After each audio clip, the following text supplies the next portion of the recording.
Y estamos aquí en nuestro primer bloque de entrevistas de tu programa Torre Médica. Pues no podía ser la excepción nuestro tema sobre salud mental y nuestra invitada de lujo, la licenciada Verónica Reyes. Como tenemos a invitarla en cada que podemos y cada que ella puede, y la verdad es que se ha vuelto una tradición tenerla con nosotros. Y bueno, pues este tema tan interesante sobre el cuidador. Normalmente nos enfocamos en el paciente, en la enfermedad, pero existen enfermedades crónicas que van siempre con acompañamiento de un familiar, llámese pareja, hermano, papá, mamá. Y bueno, pues nosotros en Centro de Riñón Guadalajara atendemos una enfermedad renal que es un padecimiento crónico y es muy frecuente que pues tengamos este tipo de pacientes a sus cuidadores. Y bueno, Vero, ¿cuáles serían los principales quejas o más bien a los que se enfrenta mentalmente un cuidador principal? Sí, muchas gracias. Gracias por invitarme de nuevo, ustedes dos. El ser el cuidador primario, el cuidador principal de un enfermo crónico, cualquiera que sea la enfermedad, generalmente implica dejar tu vida a un lado, ¿no? En muchas horas de tu tiempo, la mayor cantidad de días en tu vida, ¿no? Entonces, generalmente las personas lo hacen de muy buena voluntad. Las personas que son cuidadores primarios tienen dos opciones: es porque no queda de otra y es el único que puede, o porque de verdad tiene esta ansia, ¿no? de estar al cuidado de una persona muy querida.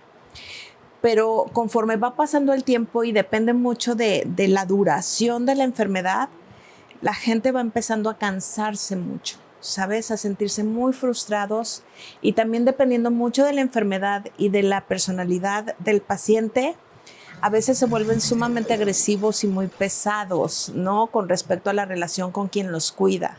Entonces esto empieza a ser una bola de nieve que empieza a crecer, a crecer, a crecer si no es atendida a tiempo, ¿saben? Pero la mayor punto es que empieza a ser muy cansado física, mental y psicológicamente. Creo que un cuidador principal, que es lo que siempre buscamos los que hacemos una práctica clínica en pacientes crónicos, porque de repente el paciente llega a nosotros y no llega acompañado de un cuidador principal, el desorden en la descripción de cómo es su tratamiento, cuáles son sus cuidados, cuáles son sus hábitos, tiene un buen sueño, tiene una buena alimentación, en fin, algunos aspectos son importantes.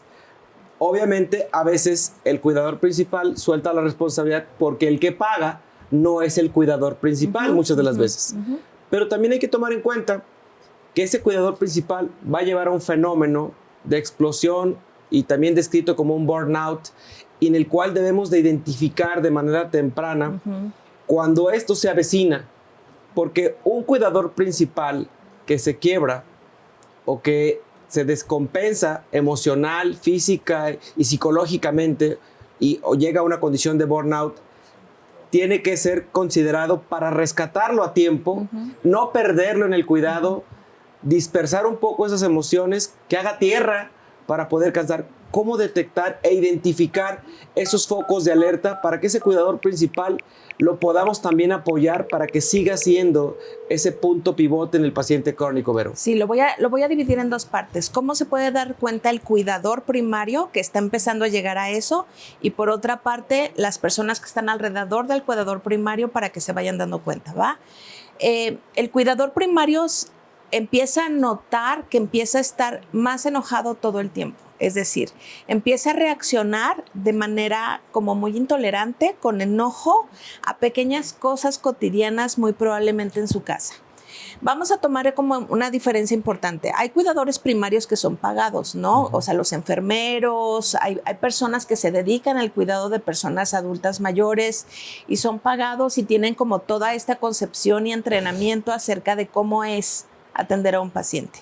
Yo estoy hablando específicamente de familiares, las personas que se quedan y que no tienen este tipo de entrenamientos, que se quedan a cargo de las personas que están enfermas y que están en su casa, ¿no? Que están en cuidados. Entonces, estas personas normalmente empiezan a enojarse de manera muy frecuente por muy pequeñas cosas. Si son personas que van a la casa del enfermo y están ahí todo el día y regresan a su casa, generalmente en su casa es donde empiezan a explotar como pequeños detalles y ellos empiezan a dar cuenta, ¿no? De, o sea, no estoy aguantando mucho, me estoy empezando a enojar demasiado. Yo sé, o sea, en el camino, ¿no? Ya sabes, de ida o de regreso, digo, o sea, ¿por qué me enojé de esa manera con mis hijos? ¿Saben? Empiezan a notar esos pequeños detalles de enojo. Otro es, empiezan a tener disturbios como en ciertas cosas que son primordiales, es decir, empiezan a querer dormir todo el tiempo o dejan de dormir, ¿no? Porque están cansados, pero no duermen, no descansan. Están, todo el tiempo están como con esta presión de tener que hacer algo que accedieron, que están de acuerdo, que están convencidos de que quieren hacer porque obviamente quieren a esta persona que están cuidando. Uh-huh. Pero ahí en el fondo empieza a ver como esta sensación de ya no querer ir, uh-huh, porque me siento cansado, pero me siento culpable porque no quiero ir, pero es mi abuelita o es mi abuelito o es mi tía o es alguien que yo estimo, y entonces empieza a haber como mucha confusión. Esto en la persona, en el cuidador. Las personas que están afuera empiezan a notar también estos pequeños detalles, ¿no? Empiezan a notar que se enoja mucho por todo, ¿no? Que empieza a tener como muchos pretextos para ya no ir a la casa de la persona o empieza a pedir ayuda, ¿no? En cuanto a, oigan, inventa excusas, ¿no? Como para poder salirse un ratito de la casa y que otra persona llegue y cuide a la persona. Y empiezan a notar factores, sobre todo en el cambio del humor. Eso es lo más evidente que van a encontrar, el cambio de humor. Se empiezan a volver muy intolerantes y muy enojones en general. Obviamente estás de acuerdo que cuando no existe un cuidador principal, ocurre el fenómeno de la desinformación y la pérdida de seguimiento. Uh-huh. Obviamente, si tienes a muchos miembros como cuidadores principales y no tienes uno que lleve la guía, uh-huh, o la batuta, pues a lo mejor todos empiezan a caer en un cansancio, un hastío, porque te toca. Ajá. Cambia el precepto de yo elijo ir con mi mamá porque yo quiero estar con mi mamá. Uh-huh. Ese cuidador principal tiene que llevar un entendimiento y un convencimiento del querer. Uh-huh. Yo quiero cambiar porque yo quiero estar con esa persona. Llámese abuelo, abuela, esposa, uh-huh, esposo, en cualquier circunstancia.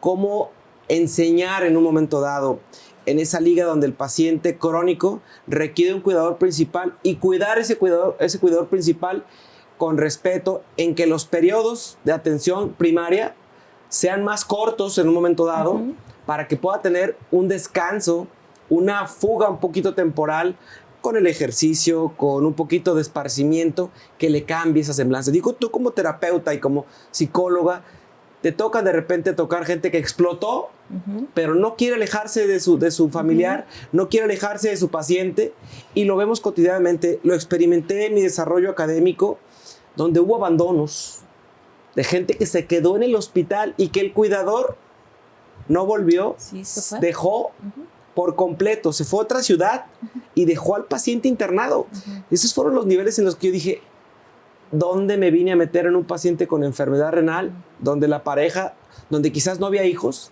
donde no había familia, por lo tanto asumían que no habría como tal una responsabilidad? Ya habría alguien más que iría por ese paciente, pero dices, ¿hasta dónde un cuidador principal puede fugarse de su realidad para no asumir con responsabilidad todos estos preceptos? Sí, deben de tener, a ver, como cultura tenemos una cultura muy fuerte en cuanto al cuidado de los nuestros, ¿saben? Entonces eso tiene dos implicaciones. Por una parte, la positiva es que sí nos hacemos cargo teóricamente de los nuestros, ¿saben? Cuando están enfermos, cuando la pasan mal. Obviamente nos cuesta mucho menos trabajo cuando son niños, ¿no?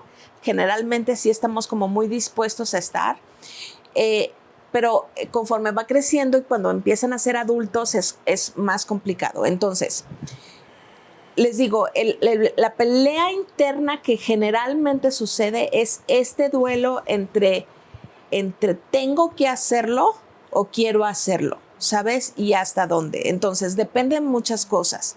Lo ideal sería, por ejemplo, cuando a mí me tocó en el cuidado de mi papá también, paciente renal, una de mis primas dijo, voy a agarrar, o sea, se me hizo muy interesante.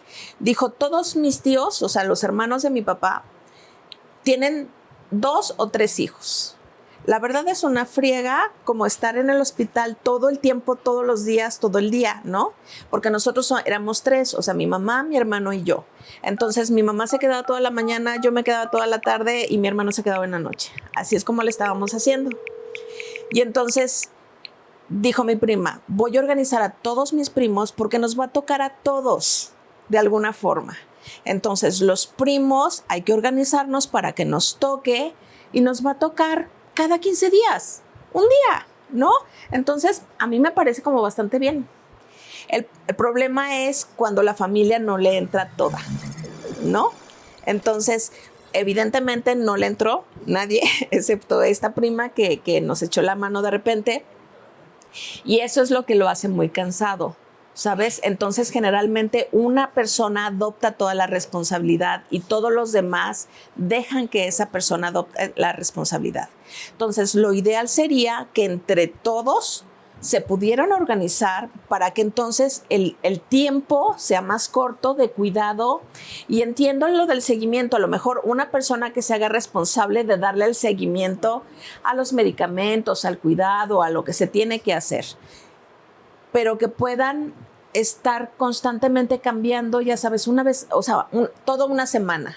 He conocido familias que uno de los hermanos que viven en otras ciudades, entonces se viene una semana y se queda toda la semana, día y noche. Y no le vuelve a tocar hasta dentro de 3 meses, ¿sí me explico? Entonces, porque tiene más hermanos y hay más gente y se van quedando semana por semana. Eso sería como lo ideal. Otro es, puedes tener a una persona ahí, pero sí darle chance, por ejemplo, de que tenga vacaciones. Entonces, cada mes, mes y medio, darle 15 días de vacaciones.